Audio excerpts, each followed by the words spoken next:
Good morning students, welcome back.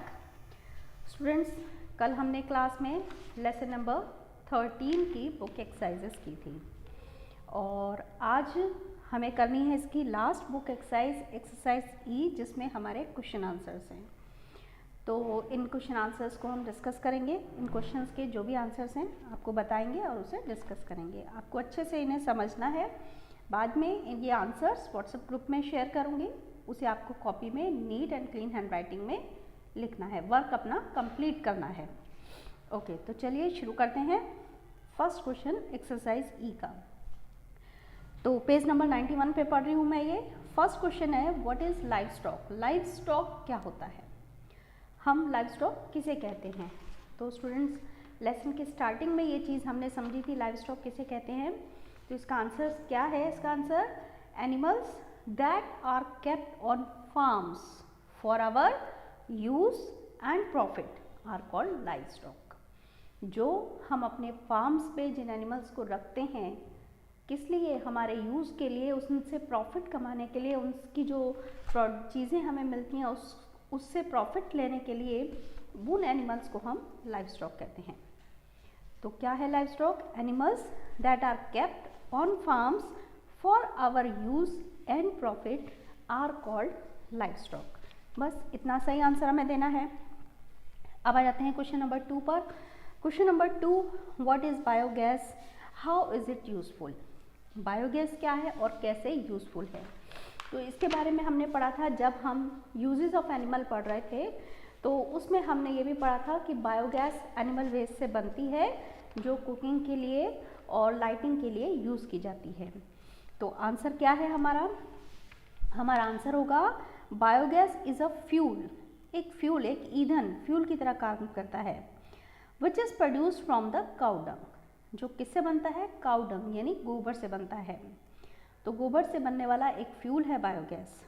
और कैसे useful है? It is used in villages for cooking and lighting gas lamp. गाँवों में इसका यूज़ किया जाता है खाना बनाने के लिए, और जो वहाँ गैस लैम्प्स होते हैं उनको जलाने के लिए भी इसका बायोगैस का यूज़ किया जाता है।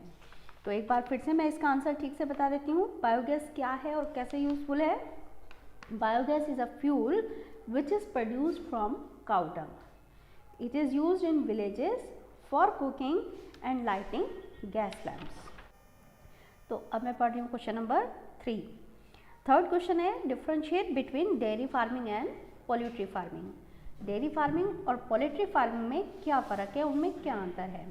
तो आप अच्छे से जानते हैं, पोल्ट्री फार्मिंग होता है हेन्स, चिकन्स जो पाली जाती हैं एग्स के लिए और मीट के लिए, उसे हम पोल्ट्री फार्मिंग कहते हैं। और डेयरी फार्मिंग में हम मिल्क एनिमल यानी कि दूध देने वाले एनिमल्स को पालते हैं ताकि उनसे मिल्क मिल सके, मिल्क प्रोडक्शन के लिए। तो अब हम इसे किस तरीके से लिखेंगे, इन दोनों चीज़ों को समझाएंगे।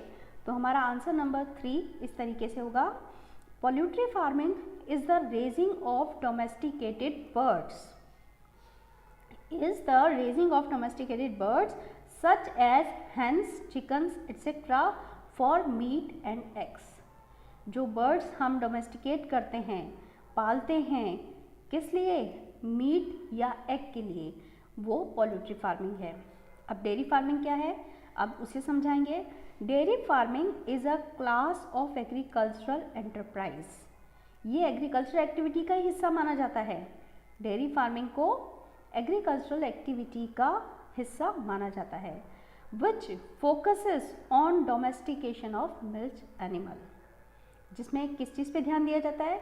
मिल्क एनिमल, यानी दूध देने वाले एनिमल्स को डोमेस्टिकेट किया जाता है for long term production of milk and milk products, ताकि मिल्क प्रोडक्शन हो सके और मिल्क से बनने वाली दूसरी चीज़ें भी बनाई जा सके।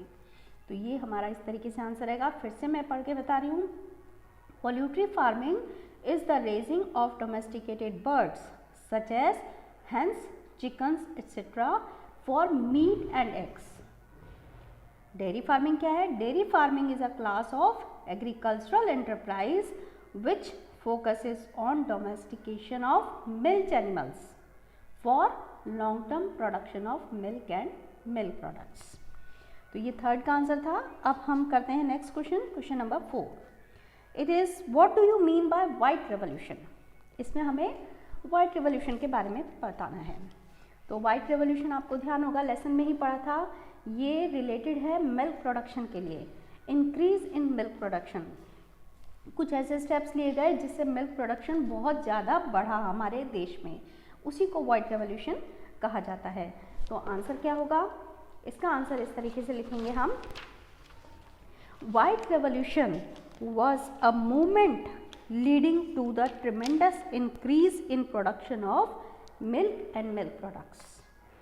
तो व्हाइट रेवोल्यूशन एक मूवमेंट थी, एक अभियान था जिसमें बहुत ज़्यादा मिल्क प्रोडक्शन इंक्रीज हुई, एकदम से इंक्रीज हुई मिल्क, और मिल्क प्रोडक्ट्स का प्रोडक्शन काफ़ी इंक्रीज हो गया।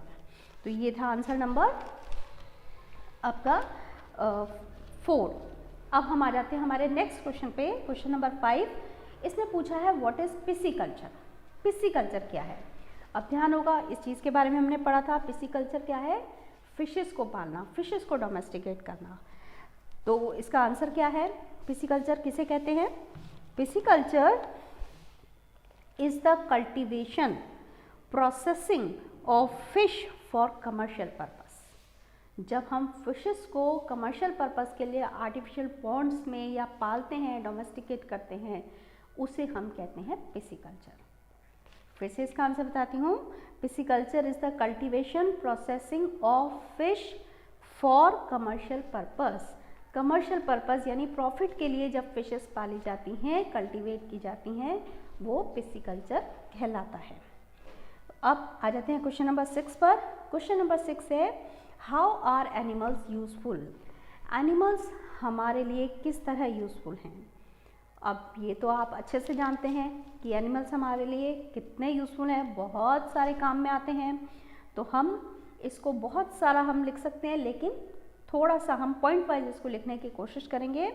एनिमल्स कैसे यूजफुल हैं? Animals are useful to us in different ways. बहुत तरीके हैं, किस तरीके से यूज़ करते हैं, पॉइंट्स में लिखेंगे। पहले, some animals are used as a means of transport. कुछ एनिमल्स को तो हम ट्रांसपोर्ट की तरह यूज़ करते हैं, जैसे कैमल डेजर्ट में यूज़ होता है, या फिर बुलक कार्ट्स यूज़ होती हैं विलेजेस में। तो कुछ एनिमल्स ट्रांसपोर्ट की तरह यूज़ होते हैं। देन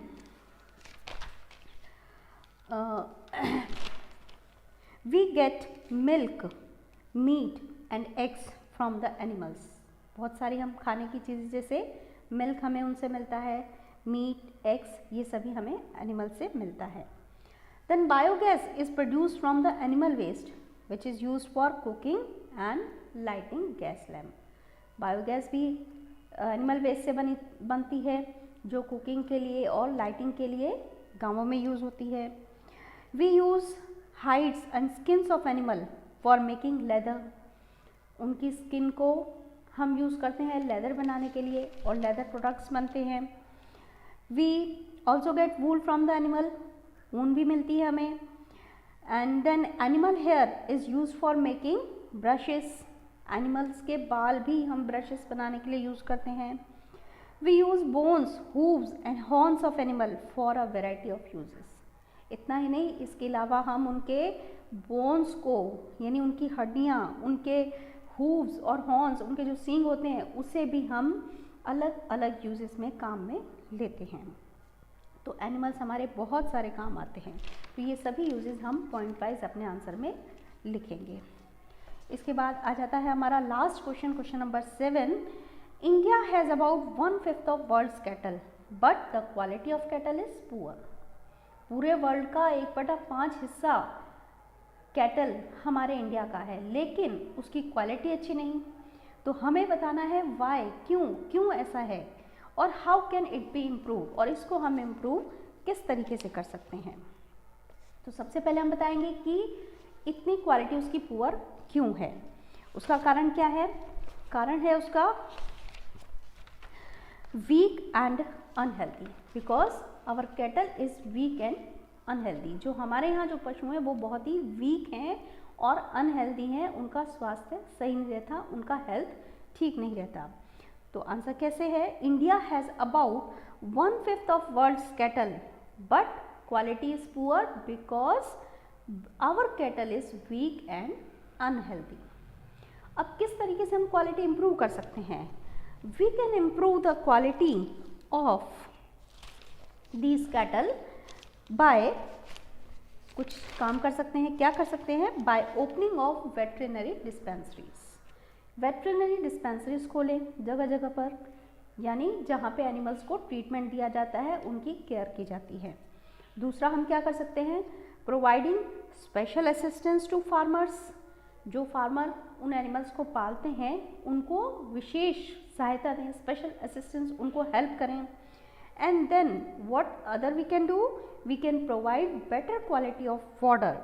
उन्हें अच्छी क्वालिटी का फॉडर, अच्छी क्वालिटी का चारा अगर हम एनिमल्स को दें तो वो हेल्दी रहेंगे। तो किस तरीके से हम अपनी कैटल को हेल्दी बना सकते हैं? पहला, by opening of veterinary dispensaries. Second, providing special assistance to farmers. And third, providing better quality of fodder. तो ये कुछ चीज़ें हैं जिसका ध्यान रख के हम अपनी कैटल की क्वालिटी को इम्प्रूव कर सकते हैं। तो यहाँ पर ये हमारे क्वेश्चन आंसर्स एक्सरसाइज ई ख़त्म होती है। अब हम अपने नेक्स्ट क्लास में न्यू लेसन स्टार्ट करेंगे और इस लेसन की सभी एक्सरसाइजेस व्हाट्सएप ग्रुप में शेयर होंगी, जिन्हें आपको नीट और क्लीन हैंडराइटिंग में कॉपी में करना है। Okay students, good bye.